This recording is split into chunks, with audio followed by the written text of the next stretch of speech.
जरूरत पड़े गांव को युवाओं की तो 5 मिनट के अंदर अंदर वहीं पर इकट्ठे हो जाए। और नहीं तो देखो जैसे आप दादा राजकुमार रो रहे हो ऐसे ही सबके माँ बाप ऐसे ही रोएंगे। ये मेरे से लिखवा लो। जय जवान जय किसान।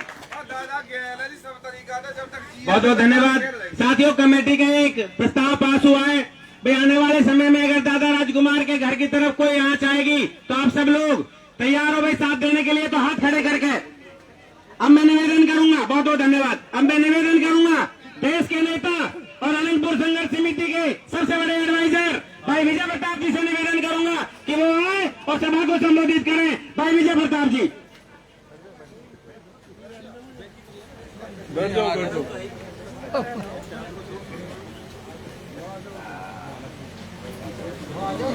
अनंतपुर संघर्ष समिति के हमारे माननीय चेयरमैन आदरणीय श्री अतर सिंह नेता जी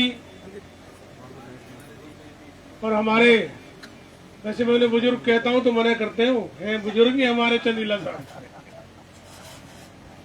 अभी ये दो आदमी ऐसे हैं, बाबूजी और चंदीला साहब दोनों बुजुर्ग होने को मना कर रहे हैं,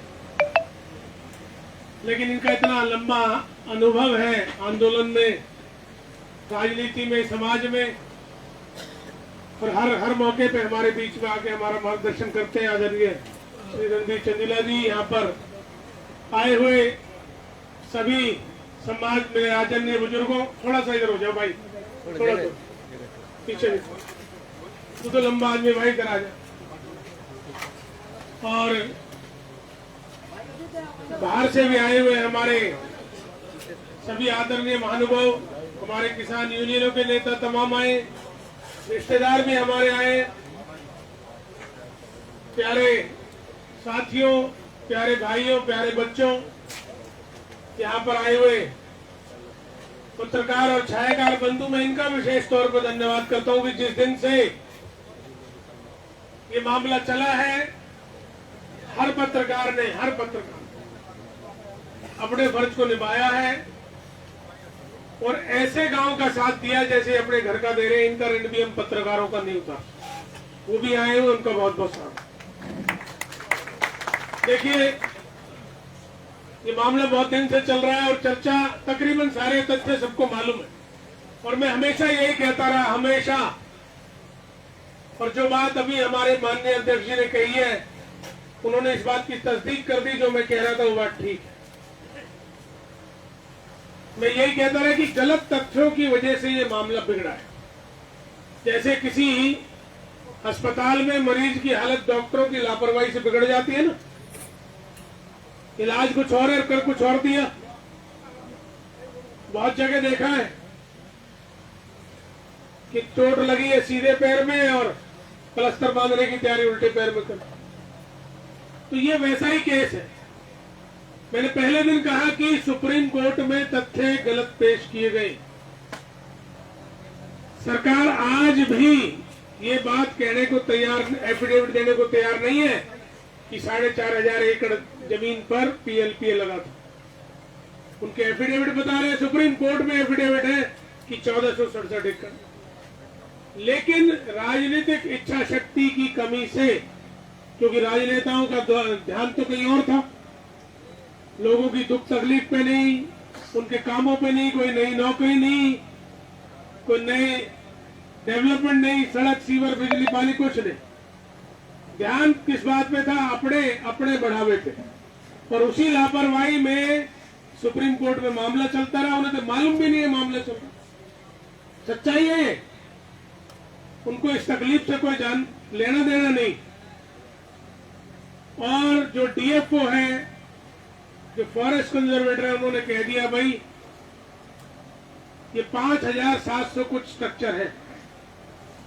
उनको बताना चाहिए था कि ये कौन से स्ट्रक्चर है, ये क्या उस 1467 एकड़ में आ रहे हैं कि नहीं आ रहे, उसमें गांव की कितनी आबादी है, गांव कितने समय से बसा हुआ है, कोई जानकारी नहीं।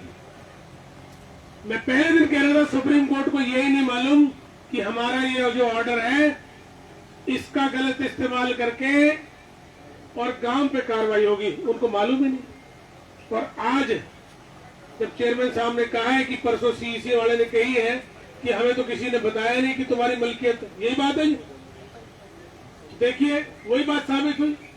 सीसी सुप्रीम कोर्ट ने बनाई हुई कमेटी, उनको यही नहीं मालूम, उनके दिमाग में क्या चल रहा है कि आप लोग कब्जा करके बैठे, उनके दिमाग में ही है कि फॉरेस्ट की जमीन पे कब्जा करके बैठे। ये सुप्रीम कोर्ट को इन्होंने गलत तथ्य दिए।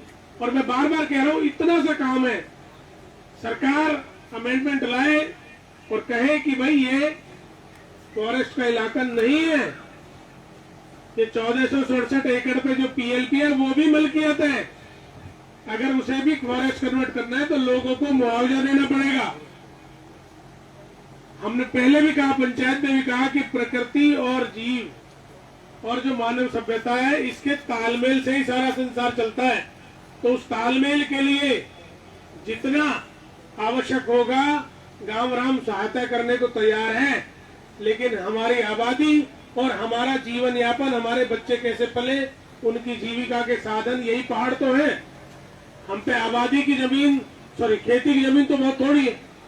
तो उसका ध्यान करते हुए कोई बीच का रास्ता ऐसा बने तो हम इस संतुलन के लिए तैयार हैं। लेकिन फिर बात, एक गलती करे ना आदमी तो लगता है चलो अनजाने में होगी, लेकिन वही लोग जब उन्हें बताया जाता है कि ये गलती आपसे हो गई, इससे आके महापंचायत, पंचायत कहीं आके सुधार लो, 2-2, 3-3 महीने से आते नहीं।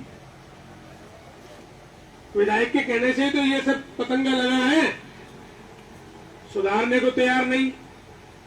उसके बाद भी सबसे बड़े दुख की बात है कि महापंचायत के बाद इन लोगों ने, जिसमें केंद्रीय मंत्री कृष्णपाल गुर्जर जी भी शामिल है, यहाँ के विधायक शामिल है, 4-4 विधायक गए, यहाँ के पार्षद गए, पूर्व मंत्री भी गए करतार भड़ाना जी, और वहां पर ये लिख के दे दिया कि 142 वर्ग गज के हिसाब से 167 एकड़ की हमें छूट दे दी जाए।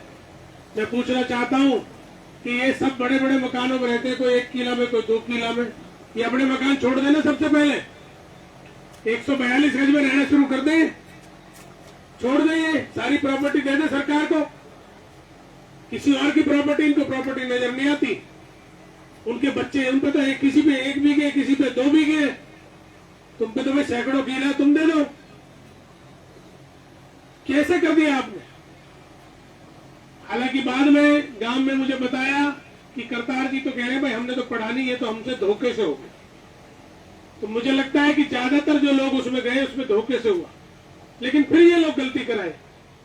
पहले तो समिति के अध्यक्ष को लेके जाना चाहिए, समिति को लेके जाना चाहिए था, ताकि तथ्य तो यही बताएंगे। मैं बार बार कह रहा हूं, मैं जब तुम्हें जानकारी नहीं है तो हमारे बड़े बुजुर्ग बैठे इंस्टीट्यूशन ले लो, यही तो बताएंगे तुम्हें, लेकिन मानने को तैयार नहीं। इतना अहंकार किस बात का है, इतना श्रेय लेने की इच्छा किस बात की है, जब हम खुद कह रहे हैं कि भाई हम पीछे खड़े हो जाएंगे, आप गांव को गांव के अधिकार दे दो। जो मांग पत्र हमने महापंचायत में रखी है, मैं दोबारा दोहरा दूं कि जो तोड़े गए हैं स्ट्रक्चर, उनका मुआवजा चाहिए, क्योंकि हमारी मलकियत तोड़ी है, हमारे साथ धोखा किया है, जानकारी खुद को नहीं और नुकसान कर दिया हमारा। सुप्रीम कोर्ट का ऑर्डर क्या है, ये कि इसकी पालना भी नहीं की उन्होंने। सुप्रीम कोर्ट ने यही कहा है कि जो पीएलपी नोटिफिकेशन है, आप उसका फॉरेस्ट कन्वर्जन कर दो, तो 1467 एकड़ बनेगी। पहले आइडेंटिफाई तो कर लो 1467 एकड़ खाली है कि नहीं, उसके बाद दूसरी लड़ाई शुरू होगी कि अगर फॉरेस्ट कन्वर्ट करना है तो लोगों को मुआवजा दो। बिल्कुल जानकारी नहीं है, गवारों की तरह काम कर रहे हैं लोग। मुझे इस बात की खुशी है, करतार जी ने कहा कि भाई धोखा हो गया हमसे, हमने पढ़ा नहीं, लेकिन उनको भी फिर प्रेस में कहना चाहिए, उनको लोगों के साथ खड़े होना चाहिए, भाई ये गलत है, इसको चेंज करो, तरमीम करो, हमें हमारे अधिकार पूरे चाहिए, ये कहना चाहिए। अब सीईसी ने जब कह ही दिया, तो मैं पहले कह रहा हूं, ये बता ही नहीं रहे कि लोगों की मलकियत, ये बता ही नहीं रहे कि 1300 साल पुराना गांव है। वो सोच रहे कि हम सरकारी जमीन में बस रहे, और हम कह रहे हैं सरकार हमारी जमीन जबरदस्ती ले रही, और रेवेन्यू रिकॉर्ड ही तो सब कुछ है, रिकॉर्ड से ऊपर कोई नहीं। तो भाई मुझे अब थोड़ी इस बात की तसल्ली है कि डिप्टी कमिश्नर ने बुधवार का समय रखवाया बहुत जल्दी, क्योंकि परसों जो कार्यक्रम रखा गया था वो इसलिए रखा गया था कि यहाँ इस मलबे को हटाने का ऑर्डर दिया था, लेकिन डिप्टी कमिश्नर ने और प्रशासन ने आज ये समझदारी दिखाई है कि टकराव की दिशा को छोड़ के जल्दी से टाइम लिया कि आप अपने कागजात दिखा सको। तो मेरा यही निवेदन है कि भाई जो जोश जो ताकत हमारी यूथ ने दिखाया, अभी हम किसी का विरोध नहीं कर, हम किसी की जिंदाबाद मुर्दाबाद भी नहीं कर रहे। अभी तो हम केवल ये कह रहे हैं कि हम अपने अधिकारों की लड़ाई लड़ रहे हैं। उस अधिकार की लड़ाई में जो हमारा साथ दे रहा है हम उसका स्वागत करते हैं। सरकार की ये जिम्मेदारी बनती है, क्योंकि सुप्रीम कोर्ट का मैटर है, सुप्रीम कोर्ट में जाके हमारे इस मामले को ठीक कराए। इसलिए हमें सरकार की आवश्यकता है और सरकार से बार बार हम कह रहे हैं, सरकार वो जो चुने हुए नुमाइंदे, वही तो सरकार है। और कोई ईंट पत्थरों की होती सरकार, इंसान ही तो चुनता है सरकार को। हम में से, आप में से कोई निकल के तो सरकार बनता है। उनसे हम ये कह रहे हैं कि भाई आप तथ्य को समझ लो और इसको लीड करो, और जो हमारा अधिकार बनता है उस अधिकार के तहत हमारी महापंचायत में हमने कहा था कि इन स्ट्रक्चर्स के जो टूटे हुए स्ट्रक्चर है उनका मुआवजा मिले। हमारी 4,500 एकड़ जमीन जो ये पहाड़ है हमारा मलकियत का, ये हमारा है। इसमें से हम 2,500 एकड़ तो कम से कम रखेंगे ही रखेंगे, जो हमें अपने आबादी और अपने बच्चों के जीवन यापन के लिए चाहिए। कहां से पलेंगे बच्चे? नौकरी हमारे यहाँ नहीं, खेती की जमीन हमारे यहाँ नहीं। हजारों साल से हमारे बुजुर्ग यही रहते हैं। 2,500 चाहिए, 2,000 को हम समझौते को तैयार है, लेकिन वो भी हमारी मलकियत है, उसको भी हम मुआवजा लेंगे, फ्री नहीं देंगे वो भी हम। ये हमने कहा था और सरकार अमेंडमेंट लाए और सुप्रीम कोर्ट में जाकर इसको दे। सरकार अगर कह देगी कि हमारे पुराने अधिकारियों की रिपोर्ट गलत है और ये है असली रिपोर्ट, तो सुप्रीम कोर्ट तो 1 मिनट में मान जाएगा। ये मसला ही ऐसा है, ये बनाना चाहे तो मुश्किल नहीं है। अब पहली बार मुझे लग रहा है कि शायद ये मामला सुधार पे जा सकता है। तो चेयरमैन साहब जी ने जैसे आदेश दिया है कि भाई अब हम एक दफा इसको देखेंगे, सीईसी में जाके सारे पेपर तैयार करेंगे, तो मेरा सबसे निवेदन है कि भाई अध्यक्ष जी कम से कम 5 या 11 लोग आपकी अगुवाई में जाएं और पेपर्स अपने पूरे तैयार कर लें। जो हमारे युवा साथी हैं, वकील भी हैं, वो भी, क्योंकि डॉक्यूमेंटेशन में कमजोरी अब मेरा मानना है कि मास्टर जी नहीं रहनी चाहिए चंदीला साहब, वो जरूरी है। जब उन्होंने बुलाया है तो अपने कागज लेके जाओ, उसके बाद वो जो समय देंगे वो कैसा न्याय करते हैं, उसके बाद ये रूपरेखा हम तय करेंगे, समिति के नेतृत्व में तय करेंगे। हम तो इतना ही कह सकते हैं कि ये सामूहिक लड़ाई है और सबको मिलकर लड़नी है। और हमारे लिए खुशी की बात यह है कि इस लड़ाई में पूरे देश से लोग आए, 36 बिरादरी आई, तमाम संगठन आए, लोग पार्टी लाइन से अलग हटकर आए। और आज भी आप देखो एक छोटे से आह्वान पे पूरा गांव भी आया और लोग भी। मैं परसों भी कह रहा था आपसे कि भाई आप दिल छोटा ना करो, लोगों को मालूम नहीं है कि मामला क्या है। आप परसों का टाइम रखो, पूरा गांव आएगा। और आज पूरा गांव आया और युवा साथी विशेषकर हमारे वो बधाई के पात्र हैं जो जोश वो दिखा रहे हैं। पर भाई अभी शांति रखो, अभी जरूरत नहीं है भाई। मैंने पहले भी कहा राजनीति तो 4 साल बाद आएगी, ये तो घर परिवार की लड़ाई, इसमें हमें सबको मिलकर साथ चलना है, हमें कोई राजनीति नहीं करनी। मैं एक बार फिर दोहरा रहा हूं प्रेस के माध्यम से कि भाई सरकार के जो लोग बैठे हैं वो बिल्कुल ये ना समझे कि हम और चंदीला साहब इसमें कोई राजनीति कर। ये लड़ाई अधिकारों की है और केवल अनंतपुर की नहीं, अनंतपुर तो शुरुआत है। पूरे फरीदाबाद में आप देखो सैकड़ों जगह नोटिस है, सैकड़ों जगह जहां हाई कोर्ट के स्टे तक मिले हुए, वहां भी लोगों को तंग किया जा रहा है। तो ये लड़ाई केवल यहीं तक सीमित नहीं है, ये तो चलो एक मुख्य केंद्र बन गया है। बाकी हम तो भाई ये लड़ाई हर आदमी के लिए लड़ेंगे। जिस आदमी का मकान, जिस आदमी की छत टूटेगी तो उसके लिए तो हमें तो जाना ही पड़ेगा। ये तो हमने संकल्प ले रखा है, चाहे पूरे फरीदाबाद में, हरियाणा में कहीं कोई दिक्कत आएगी तो हम वहां जाएंगे, ये हमारा संकल्प है। तो इसलिए श्रेय नहीं लेना चाहते, हम तो बार बार कह रहे हैं कि भाई आप आगे आ जाओ, आप चौपाल पे आ जाओ, कॉमन जगह पे आ जाओ, आप तथ्यों को समझ लो, आप आश्वासन दे दो, आप कह दो कि भाई हाँ ये जायज है, इस लड़ाई में हम आपके साथ हैं और सरकार से हम ये अमेंडमेंट करा के सुप्रीम कोर्ट में डलवा देंगे।